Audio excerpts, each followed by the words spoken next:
Obviously, I'm just doing this video from home. I had one that I did on location and it got erased, and I'm sure it's operator error because at my age, anything more complicated than a doorknob gives me problems. So technology is above my head.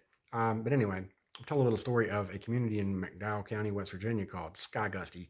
We'll show a little bit of video of the drive through there here right after I get through telling the story. But it's such a great story because I absolutely love that town name. It's always stuck in my head. And I never did know the backstory when I was younger.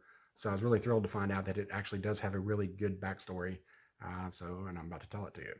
And anyway, there was this back in the 1700s. There was this guy named Henry Harmon. He had two sons named Matthias and George. So they went on a hunting trip out of a settlement along with another guy named George Draper. And they were going back in there, and they stumbled upon a Indian camp. So they got a little nervous. They looked around and thought, well, man, this is, you know, looks like we'd be outnumbered here, so we might better get out of here. So about the time they started to pack their horses up and leave, they Draper started freaking out, and so Henry Harmon, who was 62 years old at the time, which is no spring chick. I mean, that was actually a long life for back then. He ended up living to be 95, but he was 62 at the time, and he was very concerned about Draper panicking, and so anyway, I was on the way back. Draper volunteered to ride out in front because he said he had better eyesight than Henry Harmon and that type of thing, although some people questioned his motive for doing that. Anyway, so they were not very far down the road when Draper claims to see the Indians. Well, they investigate and he hadn't. So they start back down the road again. So everybody's starting to doubt him. It's like the boy that cried wolf. So he they get down a little bit further and he again thinks he sees them. And so these guys are questioning him now, and they go up to investigate, and they're very doubtful about it. Well, about lo and behold, about that time they get jumped by the Indians.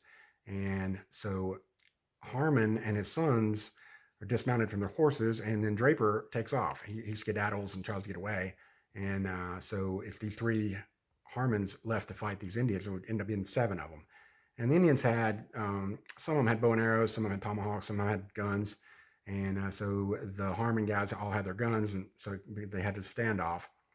And the historical account of that is that they formed a triangle, the Harmons, to fend off these Indians, and they started firing away.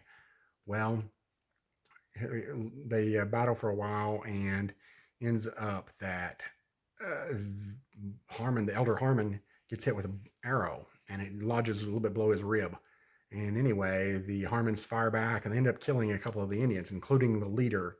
And so the rest of the Indians retreat. I've heard different stories that maybe they ran out of ammo in their guns, and then they knew that the Harmons would still be able to fire at them, so they just took off. Well, anyway, as they're leaving, Draper catches sight of them, and he's like, so he goes on back to the settlement, and he tells those guys that, the Harmons were all murdered, and he was the only one that survived. Well, the rest of the settlement goes out to try to find these guys' bodies and recover them to bury them. And sure enough, they run into these Harmon fellas. And so Draper looks pretty bad in this situation, obviously, and the story gets told from there. Well, anyway, the Indians, because of the Harmon fellow, the elder Harmon's bravery, a 62-year-old guy fighting you off, you got to respect for him. So they nicknamed him Skygusty. And that was roughly translated in Shawnee to brave warrior. And in the age-old habit of Appalachians everywhere, the Skygusty became Skygusty. And you'll see that a lot with a lot of names. I've seen it a billion times with someone named Sarah. They get pronounced Surrey. Or I had a guy in our family named Noah. Everybody called him Noe. I had no idea how it was spelled. And then when I saw it, I was like, wait a minute, Noah, how you get Noe out of that? But anyway, that's an age-old Appalachian tendency to do. So they nicknamed Harmon Old Skygusty. And that kind of stuck, so they named the area after him because he was pretty well respected, obviously, after that. I think this battle took place in 1788, if my math is correct, in November. So anyway, this guy must have been just a real bad dude, because, a tough guy.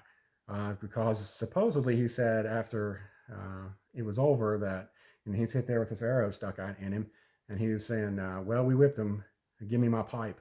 I was like, man, that's straight out of a Clint Eastwood movie there. But anyway, that's the story of Skygusty, and that's been handed down for years and years and years and years. It was actually a little bit more elaborate tale of it in the, I think it's called The History of McDowell County, Virginia. Even though it's in West Virginia now, Skygusty is really just right across the McDowell County border, and that story is in the book, and it's a great story. Maybe I didn't tell it well, I don't know. But anyway, hope you enjoy this video about it, and I'll shut up and get off the couch here or whatever and let you watch it. Okay, Shane Simmons, Appalachian Project, coming at you from Skygusty, West Virginia, and that's in McDowell County. And I'm going to show you one of my favorite little things up here in a minute.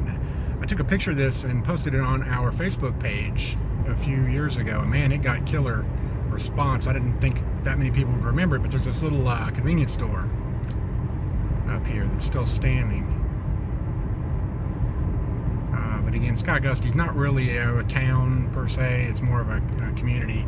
I think a lot of times they name these places if they'd ever had a post office, but I don't even know if there is a Skygusty post office at this point. But here is the gorgeous, to me anyway, Skygusty grocery. I just love it, man. Boy, we got a popping response on that when I took a picture of it a while back. And obviously it's not been touched in several years, but yeah, that's brought back a lot of memories for a lot of people. They talked about going down there to buy some groceries and candy and all kinds of stuff, and man, it's really cool. Hopefully this will spark some people to mention some of those memories again, because really cool to see, and I just love the name Skygusty too. So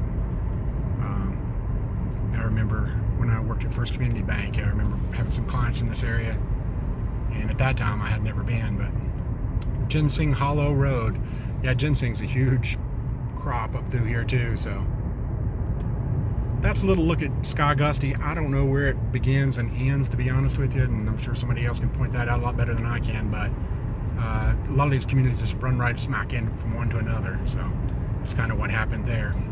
Anyway, I will see you on down the road.